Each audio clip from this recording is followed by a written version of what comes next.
So मागच्या व्हिडिओमध्ये आपण बोन्स ऑसिफिकेशन पाहत होतो. आपण एक रिवाइज करू की लॉंग बोनचं ग्रोथ कशी होते.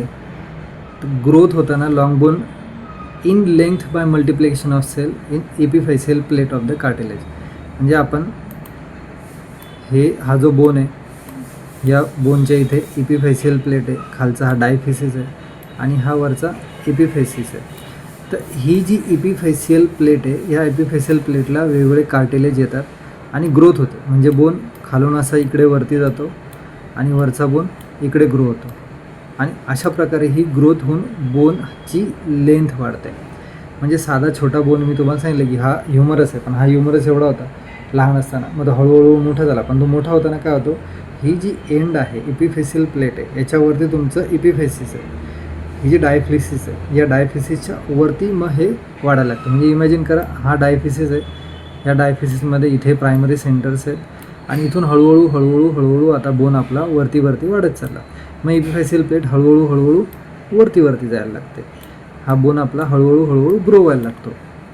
So this how the long bone grows. खूपच आपल्याला प्रश्न पडायला पाहिजे की हे लॉंग बोन्स कसे वाढतात.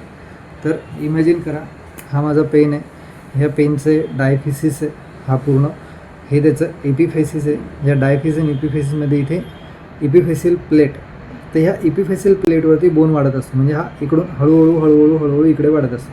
सुरुवातीला जर हा एवढा छोटा बोन असेल तर हा वाढत इथपर्यंत जाणार, असा मोठा होणार. आणि ही जी तुमचं एपिफॅसिस आहे, हे पण हळूहळू तिथल्या तिथे ग्रो होत जाणार आणि एपिफॅसियल प्लेटला होतं. पण हे होत असताना काय होतं, तिथे मल्टिप्लिकेशन ऑफ सेल्स येतात. मग bone grows in thickness by multiplication of cell in deeper layer of the periosteum. पेरिओस्टमच्या डीपर लेअरमध्ये होतं. मग bone grows by the deposition of new bone.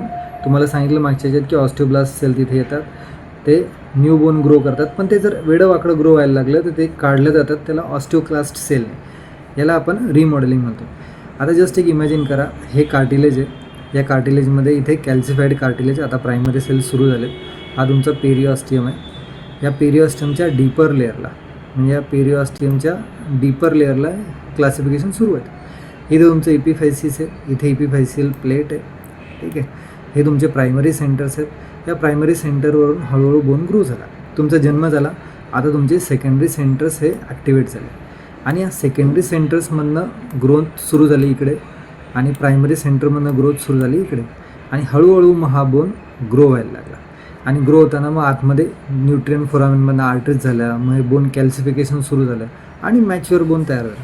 आतमध्ये जे डिपॉझिट होतं हे ऑस्टिओब्लास्ट सेलने डिपॉझिट होतं आणि जे रिमूव्ह करणारे सेल आहेत ते ऑस्टिओक्लास्ट सेल आहे. सो आता याचं महत्त्व काय आपल्याला, तर मेडिको लिगली खूप जास्त महत्त्व आहे. मेडिको लिगली आपण खूप सारे केसेस बघतो की इथे एखादी डेड बॉडी भेटली किंवा हे भेटलं, मग त्याचं वय किती आहे, त्याचं वय कॅल्क्युलेशनसाठी आपल्याला ह्या सगळ्या गोष्टी महत्त्वाच्या आहेत.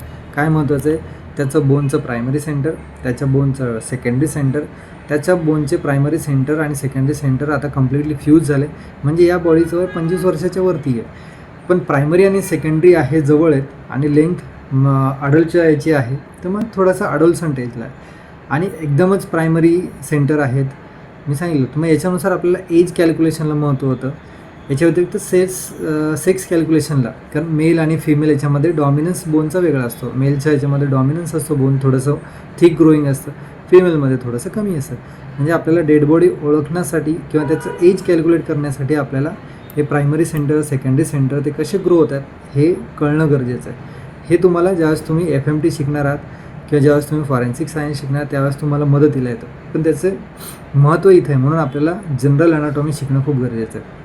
म्हणजे मेडिको लिगल आणि अँथ्रोपॉलॉजिकल आस्पेक्ट म्हणजे when skeleton or isolated bones are received from medico legal examination one should be able to determine. आता कधी काय होतं, पूर्ण डेड बॉडीला सापडता एखादाच बोन सापडतो, हाताचा बोन सापडतो, पायाचा बोन सापडतो. एखादा खूपच खुंखार गुन्हेगार असेल, त्यांनी शरीराचे तुकडे करून विल्हेवाट लावलं, पण चुकून एखादा तुकडा कुत्र्याने उचलून आणला आणि त्याच्यावरून मग त्याचा शोध लावायचा. त्यावेळेस आपल्याला हे बोन्स महत्त्वाचे पडतात. मग whether the bones are human or not, मग तो माणसाचा आहे की नाही आहे. Bone belong to one or more person, मग हे एकाच माणसाचं बोन आहे की 2-3 माणसाचे तुकडे आहेत. एज ऑफ द इंडिव्हिज्युअल, मी तुम्हाला सांगितलं ऑसिफिकेशन आपल्याला एज कळणार आहे.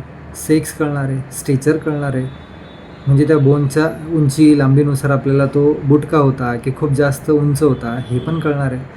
Time and cause of death हे पण आपल्याला त्या बोन्सच्या याच्यावरनं कळतं. मग ह्या सगळ्यांसाठी काय आहे की मोडी नावाचे आपले एक सायंटिस्ट होते, त्यांनी याच्यावरती डिटेल स्टडी केला 1977ला आणि त्याच्यावरती मग त्यांनी ह्या सगळ्या गोष्टी आपल्याला दिल्या आहेत, कशाप्रकारे आपण मेडिकल येईल ते शोधू शकतो. आपल्यासाठी महत्त्वाचं आहे की एवढं आपल्यासाठी महत्त्वाचं आहे. हे पॉईंट्स कोणते आपण ते माणसाचं आहे की नाही आहे, ते एका माणसाचे की 3-4 माणसांचे बोन्स आहेत, त्याचे वय किती होतं, त्याचं लिंग कोणतं आहे, पुरुष आहे की स्त्री आहे, त्याची उंची किती होती, त्याचा मृत्यूचा वेळ काय होता किंवा कधी मारला गेला असेल. मग estimation of skeletal age up to age of 25, म्हणजे तुम्हाला सांगितलं 25व्या वर्षापर्यंत ऑसिफिकेशन्स पूर्ण होत नाहीत, बोन पूर्ण कनेक्ट होत नाही. The skeleton age can be estimated to within 1 to 2 years of correct age by the state of dentition and ossification provided the whole skeleton is available. आता पूर्ण स्केलेटल जर अवेलेबल असेल तर आपण ते एक्झॅक्ट आणि करेक्ट त्याचं वय काढू शकतो, पण जर पूर्ण स्केलेटन नाही available. From 25 years onward the skeleton age can be estimated to within +5 years of the correct age by the state of cranial sutures of the bony surface of symphysis pubis. जर 25 वर्षाच्या वरती वय असेल तर मग तुमच्यासाठी महत्त्वाचा मुद्दा आहे तो स्केलेटल एज काढण्यासाठी त्याचं क्रॅनियल सुचर्स आणि सिम्फायसिस प्युबिसवरचे बोनी सरफेस ह्या 2 याच्यावरती त्याचं एज कॅल्क्युलेट करता येतं. आणि ते एज कॅल्क्युलेट करताना मग रफली 4-5 वर्षाचं अंतर येऊ शकतं. In general appearance of the secondary centers and fusion of the epiphysis occurs about 1 year earlier in female than in male. म्हणजे स्त्रियांमध्ये 1 वर्ष अगोदर त्यांचे बोन पूर्णपणे कम्प्लिटली ग्रो होऊन जातात आणि पुरुषांमध्ये 1 वर्ष डिले होतं. म्हणजे साधारणतः 23 ते 24व्या वर्षामध्ये स्त्रियांचे पूर्ण बोन ग्रोथ होऊन जाते. तोच वय माणसांमध्ये 1-1.5 वर्षांनी वाढलेला असतो.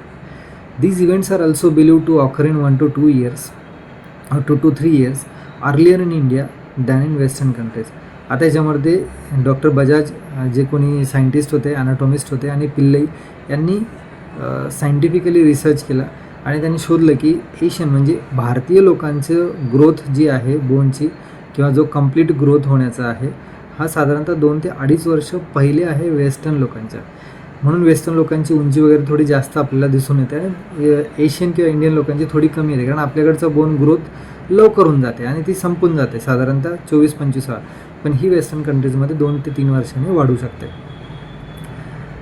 पण नंतर जीत आणि सिंग यांनी 1971मध्ये स्टडी केली तेव्हा नाही की एवढा जास्त डिफरन्स नाही आहे. Estimation of sex can be determine after age of puberty, म्हणजे प्युबर्टीनंतर आपल्याला सेक्स डिटरमाइन करता येतो. Sexual differences are best mark in the pelvis and skull. Pelvis आणि स्कलमध्ये हे जनरली जास्त डिफरन्सेस असतात. मग ॲक्युरेट डिटर्मिनेशनसाठी आपल्याला या 2 गोष्टी भेटणं खूप गरजेचं आहे. म्हणजे 90% केसेसमध्ये पेल्विस आणि स्कल हे 2 जरी बोन भेटले तरी आपण त्याचं सेक्स एस्टिमेट करू शकतो. However sexual dimorphism has been worked out in number of other bones like sternum, atlas and limb bones. म्हणजे लिम्ब बोन्समध्ये पण आपण ते कॅल्क्युलेट करू शकतो, स्टर्नल बोनमध्ये पण कॅल्क्युलेट करता येतं आणि ॲटलस बोन जो आहे आपल्या स्पाईनमधला स्पायनल वर्टेब्रल कॉलममधला त्याच्यानुसार पण आपण मेल आणि फिमेल डिस्टिंग्विश करू शकतो. एस्टिमेशन ऑफ स्टेचर म्हणजे हाईट किती आहे किती नाही. आता कॉमन एक्सपिरियन्स काय सांगतो की trunk and limb shows characteristic ratios among themselves. म्हणजे ट्रंक आणि लिम्ब्समध्ये एक रेशो असतो, त्याच्यानुसार आपण कॅल्क्युलेशन करतो. तर नंबर ऑफ रिग्रेशन फॉर्म्युले, आता वेगवेगळे फॉर्म्युलेज आहेत, वेगवेगळ्या लोकांनी त्याच्यावरती काम केलं आहे. मग त्याच्यामध्ये सिद्दीकी शहा आहे 1944ला, सिंग सोहेल आहे, जीत सिंग आहे, आठवले आहेत, कोलते आहे, बन्सल आहेत, ह्या लोकांनी त्याच्यावर काम केलं. पण आपल्याकडे महत्त्वाचं काय की एक कॅल्क्युलेशन असतं ट्रंक आणि लिम्सचं.